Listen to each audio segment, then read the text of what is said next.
안녕하세요. 가정의학과 전문의 황하나입니다. 혹시 지금 이 순간에도 나는 매일 걷고 있으니까 운동은 충분하다고 스스로를 안심시키고 계시지는 않으신가요? 많은 분들이 그렇게 생각합니다. 하루 1000보를 걸으면 건강해진다고 믿고 실제로 열심히 걷고 계신 분들도 많습니다. 그런데 가정의학과 전문의로서 저는 한 가지 꼭 말씀드리고 싶습니다. 걷기보다 더 중요한 운동이 있습니다. 이 이야기를 드리는 이유는 단순한 정보 전달이 아닙니다. 저는 진료실에서 수많은 환자분들을 만나며 같은 장면을 반복해서 보았습니다. 매일 걷는다고 하셨던 분이었는데 근육이 줄어들고 있었고 당뇨가 악화되고 있었고 결국 낙상으로 병원에 입원하셨습니다. 그분이 제게 했던 말이 아직도 잊히지 않습니다. 나는 열심히 걷고 있었는데 왜 이렇게 된 걸까요? 그 질문에 대한 답이 바로 오늘 이야기의 핵심입니다. 걷기는 좋은 운동입니다. 하지만 충분한 운동은 아닙니다. 국제스포츠의학회와 미국 심장협회의 공동 가이드라인에 따르면 성인은 일주일에 최소 150분 이상의 중강도 유산소 운동과 함께 주 2회 이상의 근력 운동을 반드시 병행해야 합니다. 여기서 중요한 부분은 바로 근력 운동입니다. 많은 분들이 이 부분을 완전히 놓치고 있습니다. 근육은 단순히 힘을 쓰는 조직이 아닙니다. 근육은 우리 몸의 대사 공장입니다. 근육이 줄어들면 기초대사량이 감소하고 혈당 조절 능력이 떨어지며 면역 기능까지 약해집니다. 실제로 하버드 의대 연구에 따르면 근육량이 적은 사람은 같은 체중이라도 당뇨 발생 위험이 최대 200까지 증가하는 것으로 나타났습니다. 또 하나 중요한 사실이 있습니다. 사람은 30세 이후 매년 약 1%씩 근육이 감소합니다. 특히 60세 이후에는 그 속도가 더 빨라져 10년 동안 최대 15% 이상의 근육이 감소할 수 있습니다. 이 상태를 방치하면 근감소증으로 이어지고 낙상 위험은 2배 이상 증가하며 사망률까지 높아집니다. 여기서 제가 가족에게 말하듯 진심으로 말씀드리겠습니다. 걷기만으로는 이 근육 감소를 막을 수 없습니다. 제가 진료했던 70대 여성 환자분의 사례를 하나 말씀드리겠습니다. 이분은 매일 1시간씩 공원을 걸으셨습니다.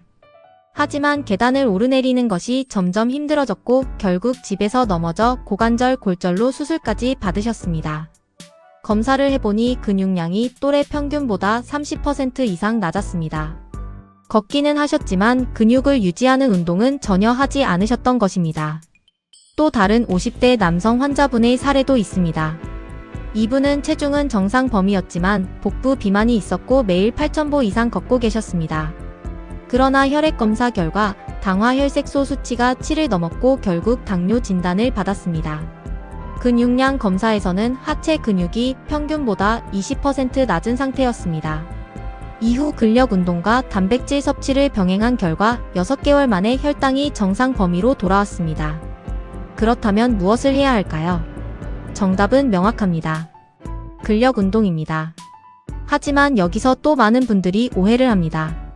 헬스장에 가서 무거운 쇳덩이를 들어야 한다고 생각합니다. 그렇지 않습니다. 집에서도 충분히 할 수 있습니다. 가장 기본적인 운동 3가지를 말씀드리겠습니다. 스쿼트, 팔굽혀펴기 그리고 플랭크입니다. 스쿼트는 하체 근육을 강화하는 가장 효과적인 운동입니다. 하루 10회씩 3세트를 시작으로 점차 20회까지 늘리시는 것을 권합니다. 연구에 따르면 하체 근력이 높은 사람은 사망 위험이 약 40% 낮은 것으로 보고되었습니다. 팔굽혀펴기는 상체 근육과 심폐 기능을 동시에 향상시킵니다. 하루 10회 이상 수행 가능한 사람은 심혈관 질환 위험이 약 30% 낮다는 연구 결과도 있습니다. 처음에는 무릎을 대고 시작하셔도 괜찮습니다. 플랭크는 코어 근육을 강화합니다. 허리를 지탱하는 힘이 강해지면 요통 예방에도 큰 도움이 됩니다. 처음에는 20초부터 시작해서 점차 1분 이상 유지하는 것을 목표로 하십시오. 이 3가지 운동을 주 3회만 꾸준히 해도 몸은 확실히 달라집니다. 여기서 또 하나 중요한 요소가 있습니다. 바로 단백질 섭취입니다. 근육은 운동만으로 만들어지지 않습니다. 재료가 필요합니다. 그 재료가 바로 단백질입니다. 대한노인병학회에서는 65세 이상 성인의 경우 체중 1kg당 하루 1.2g 이상의 단백질 섭취를 권장하고 있습니다. 근육 증가를 목표로 할 경우 1.5g까지도 필요할 수 있습니다. 예를 들어 체중이 60kg이라면 하루 72g에서 최대 90g까지 필요합니다. 구체적으로 말씀드리겠습니다. 계란 1개에는 약 6g의 단백질이 들어 있습니다. 닭가슴살 100g에는 약 23g의 단백질이 들어 있습니다. 두부 반 모에는 약 10g 정도의 단백질이 있습니다. 그릭 요거트 1컵에는 약 10g 이상의 단백질이 포함되어 있습니다. 하루 식단 예시를 드리겠습니다. 아침에 계란 2개와 요거트 1컵, 점심에 닭가슴살 100g과 채소, 저녁에 생선 1토막과 두부 반 모. 이렇게 구성하면 하루 필요량을 충분히 채울 수 있습니다.